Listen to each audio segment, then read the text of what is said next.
Good morning. Today is Wednesday, March 16th. This is just a very quick video of my continuation with paper yarn. What you see here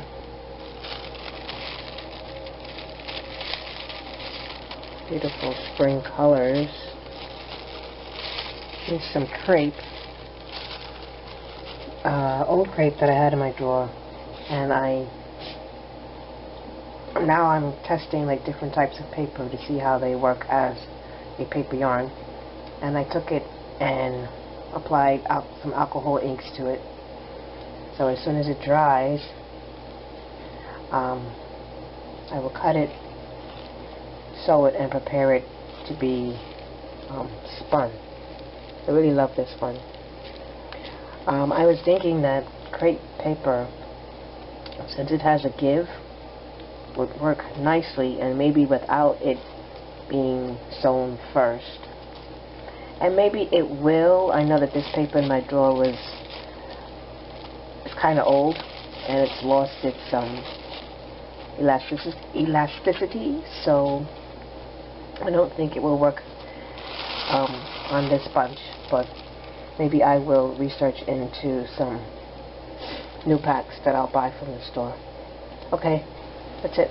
Good morning. Today is Wednesday, March the 16th, 2016.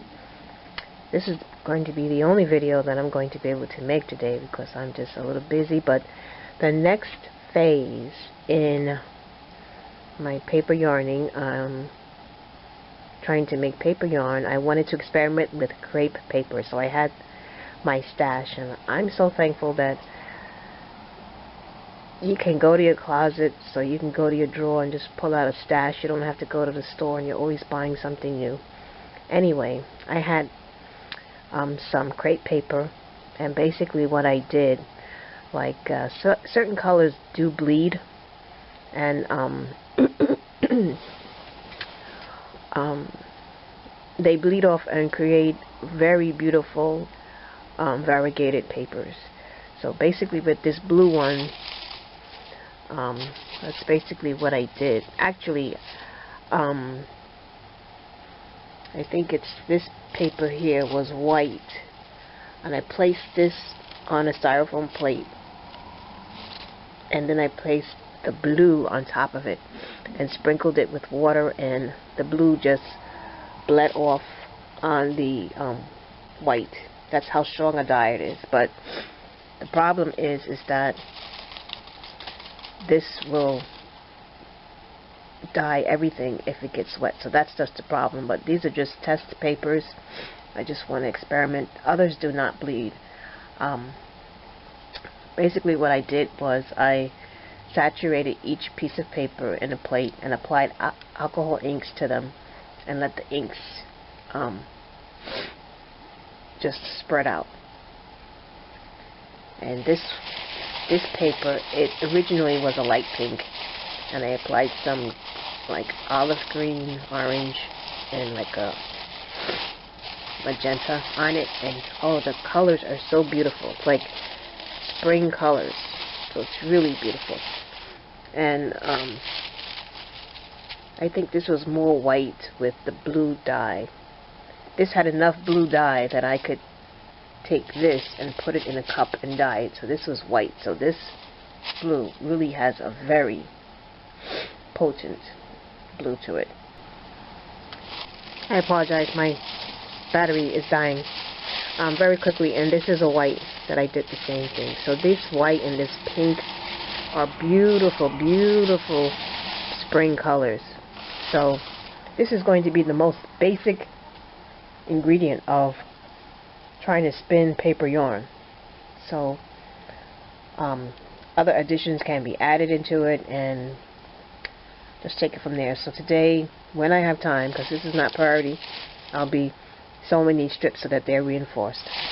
This was some very old sheet crepe paper that I had, so I will be sewing these. And this is some very, very old sheet crepe paper that I had. It's faded, but and I will be working with this also. So this is another aspect for me of experimentation using crepe paper for crepe paper yarn. Yesterday it was tissue paper. Today it is crepe paper. Maybe tomorrow it will be your brown wrapping paper. Who knows? The ideas are just flowing. Okay, gotta go. Bye.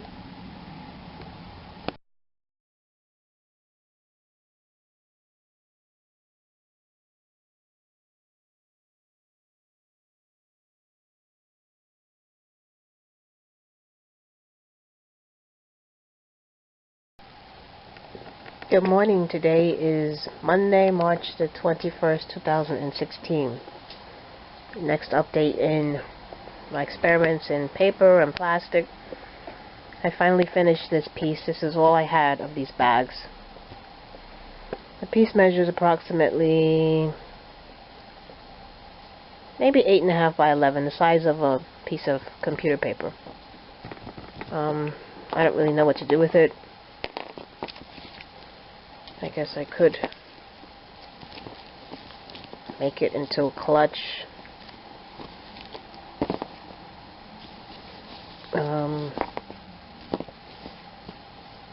I don't know. As you can see where the pieces are connected, this would have to all be pushed to one side, or I guess if you like that effect you can kind of keep it that way. I'll probably end up just putting it on the floor for my cat. She likes to, she has a fetish for plastic, and she'd probably have fun getting her paws in this and stop pawing up the shoes.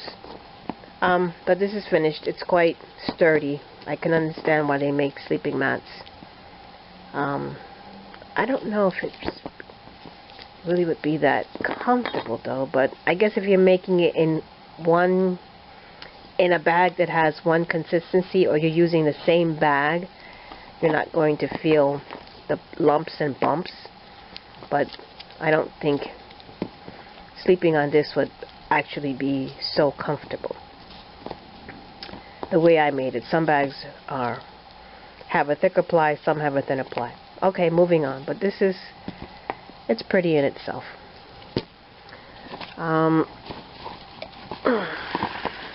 Excuse me. These were the papers that I showed you earlier, and they have been spun with my do-it-yourself Navajo type of spindle. Some of these were sewn with the thread, sewn through with the machine. I'd say this one, this one. These are papers that I showed you earlier. This one, yes.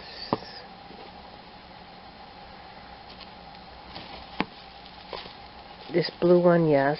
These are all different shades of blue, so if I could make something up in this, it would be nice. But the problem with this particular blue is that if it got wet, it would definitely bleed. So there is a con with using that crepe paper, unless you can find a way to waterproof it so that it would not bleed if it got wet.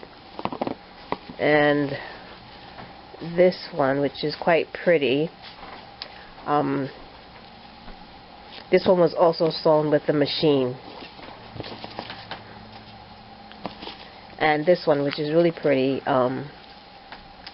reminds me so much of spring. I love the colors. I don't have enough of this, but I'm going to do something with this. Now, this is an example of one that I could not really sew on the machine, and I tried to hand sew it, and still the paper kept falling apart.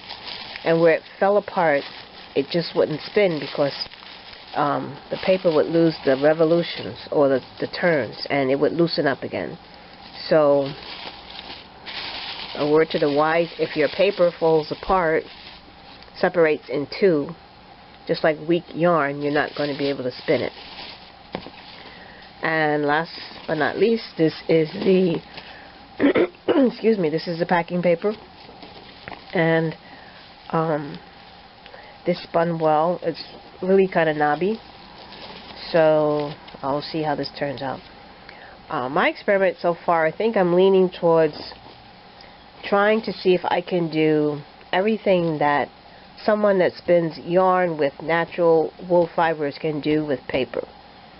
So after spinning yarn, they talk about setting the yarn, or setting the twists in the yarn.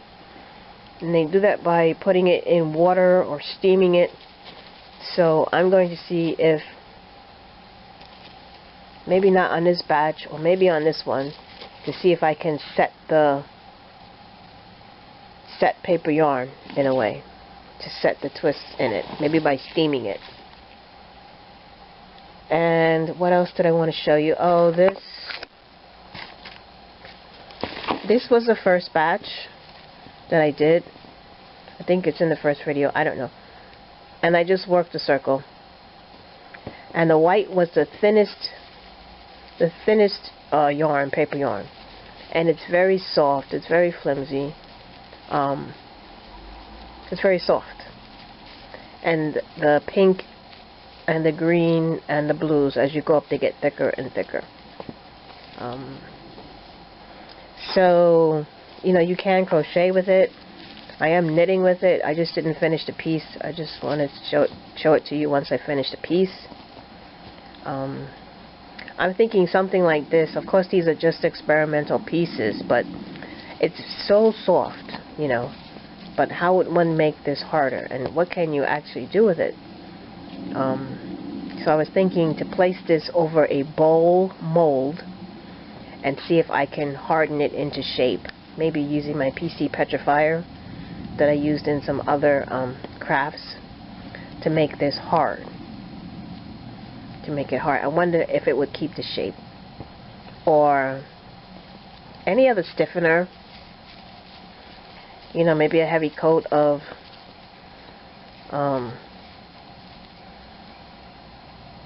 Mod Podge or Liquitex, or yes, or resin. I mean, I don't really like to, you know, resin's kind of expensive.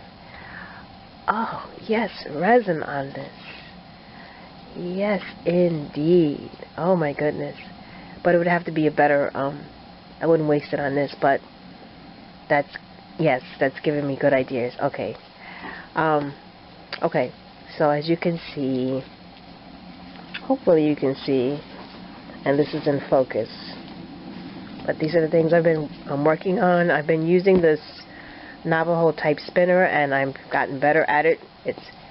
My speed has picked up, but eventually the things I want to do are going to require both hands, so I'm really trying to see if I could work a spinning wheel in some way, but that's in the future. We shall see. But right now,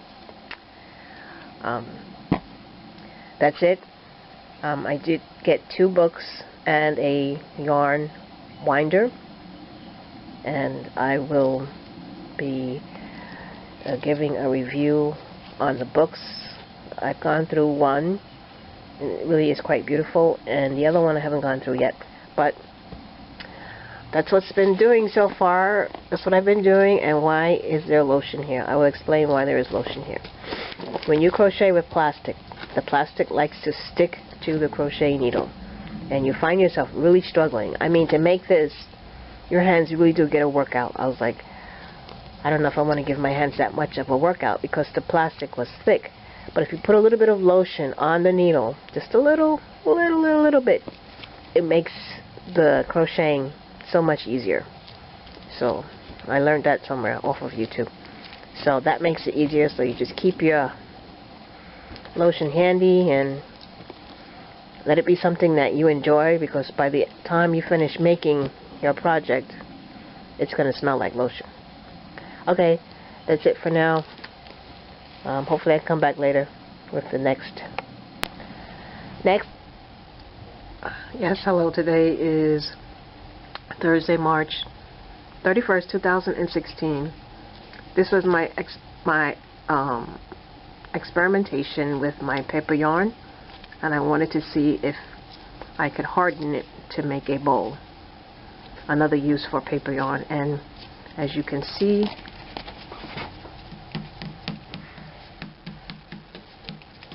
I was able to harden it. In the previous videos, I apologize for that alarm going off. In the previous videos, you will have noticed that this was one of these 1, 2, 3, 4, 5 pieces of different yarn were the first pieces that I spun using a Navajo like spindle, a handmade do-it-yourself Navajo like spindle. So I crocheted these, and they were very soft and very flimsy. I guess if you wanted to, you could make a hat or something, but it was very soft, and I wanted to see if this could be hardened, and it has been hardened. And this is just another thing that you can do with paper yarn. So I guess this is my first thing that I've accomplished with paper yarn. Okay, so that's it.